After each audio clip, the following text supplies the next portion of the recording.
अस्सलाम वालेकुम। मैं हूं गुलाम मुर्तज़ा। आज हम क्लासरूम मैनेजमेंट के बारे में बात करेंगे। क्लासरूम मैनेजमेंट की जब भी बात आती है, आपने बहुत सारे लेक्चर्स भी सुने होंगे, बहुत सारी दूसरी वीडियोस भी देखी होंगी।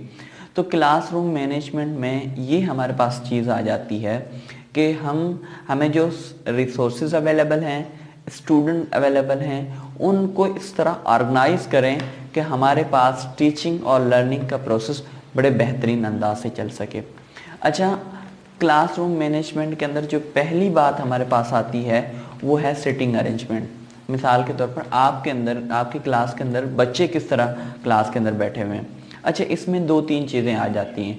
पहली चीज़ जो होती है वो हमारे पास आती है कद। मिसाल के तौर पर कुछ बच्चे हमारे पास हाइट में बड़े होते हैं, कुछ बच्चे जो है ना वो हमारे पास उसी क्लास में छोटे होते हैं। तो उनको क्या करें कि जो कद में बड़े हैं उन बच्चों को या तो पीछे क्लास में बिठाएं, या आप ऐसे करें कि उनको साइड की जो रोज़ होती हैं दीवार के साथ, वहाँ पर आप जो है ना वो उन बच्चों को एडजस्ट कर लें। दूसरी चीज़ हमारे पास ये होती है कि किसी बच्चे का अगर आई साइट का इशू है तो उसको लाजमी बात है कि हमने आगे ही बिठाना होता है। और तीसरी बात इसमें हमारे पास ये चीज़ आ जाती है कि क्या किसी बच्चे को कोई सुनने का कोई इशू तो नहीं, उसको भी हम कोशिश करें कि आगे बिठाएं। और तीसरी और चौथी चीज़ और लास्ट चीज़ जो है वो ये है कि आपका भी एक्सपीरियंस रहा होगा, मेरा भी एक्सपीरियंस है कि हमारे पास क्लास में ग्रुप बने होते हैं बच्चों के, और वो जो ग्रुप होते हैं वो ज़्यादातर, मैं कह रहा हूँ ज़्यादातर जो है वो पढ़ाई वाले नहीं होते, वो सिर्फ अपनी दोस्ती और फ्रेंडशिप चलाने के लिए होते हैं और पढ़ाई पर उनका तवज्जो कम होता है। तो हम उस ग्रुप को आइडेंटिफाई करें और उन बच्चों को हम इस तरह बिठाएं कि वो दो साथ ना बैठें, क्योंकि उनके पास बहुत सारे टॉपिक होते हैं बात करने के, तो उनको हम जो है ना वो अरेंज करें। अच्छा, क्लासरूम मैनेजमेंट में मैं आपको बताऊं कि असल में अगर हम देखें कि हम उन बच्चों को हमें मैनेज करना होता है जो शरारती होते हैं। एक होशियार बच्चे जो क्लास में तकरीबन हमारे पास रेशो होता है, कोई अगर 30 स्टूडेंट्स की क्लास है तो हमारे पास कोई 10 के अंदर मतलब होते हैं बच्चे जो होशियार होते हैं। वो तो आते ही सीखने के लिए, वो कभी भी टीचर को तंग नहीं करते, वो अपना होमवर्क भी कंप्लीट करके आते हैं, हत्ता कि जो टीचर आज टॉपिक पढ़ा रहा है वो भी उनको तकरीबन क्लियर होता है। हमें असल में उन बच्चों को मैनेज करना होता है जिनको फोर्सली घर से भेजा जाता है और वो पढ़ने के लिए नहीं आते। तो हम देखें कि ना वो खुद डिस्टर्ब हो, ना उनकी लर्निंग खुद डिस्टर्ब हो, और ना ही वो दूसरों पे अफेक्ट करे।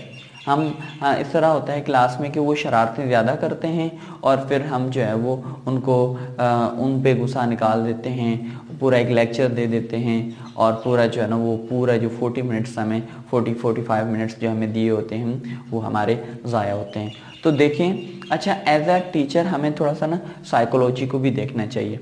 उसमें क्या होता है कि हमें हर बच्चे की ना एक साइको पता चल जाएगी कि ये बच्चा, इसको मैं किस तरह मैनेज करूं, इसको मैं किस तरह डील करूं।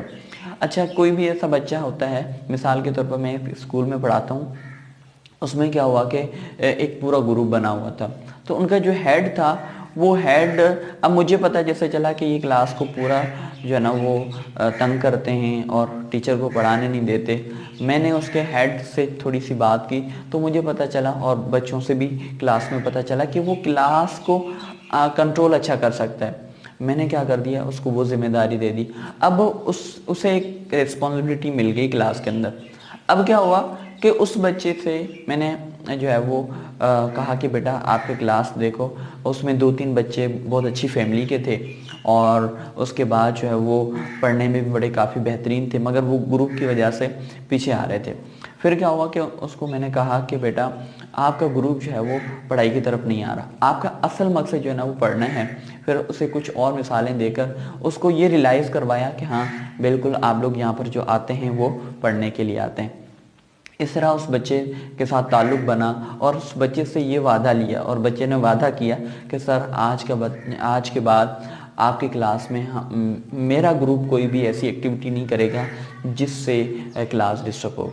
तो इस तरह करके आप जो है ना वो कर सकते हैं। और दूसरा देखें कि हमारे पास बच्चों की ड्यूरिंग लेक्चर उसमें इन्वॉल्वमेंट लाजमी हो, क्योंकि आप भी जानते हैं कि कुछ बच्चे सिर्फ सुन नहीं सकते, और ये एक बड़ा मुश्किल काम है दुनिया के अंदर कि किसी को सिर्फ सुनना।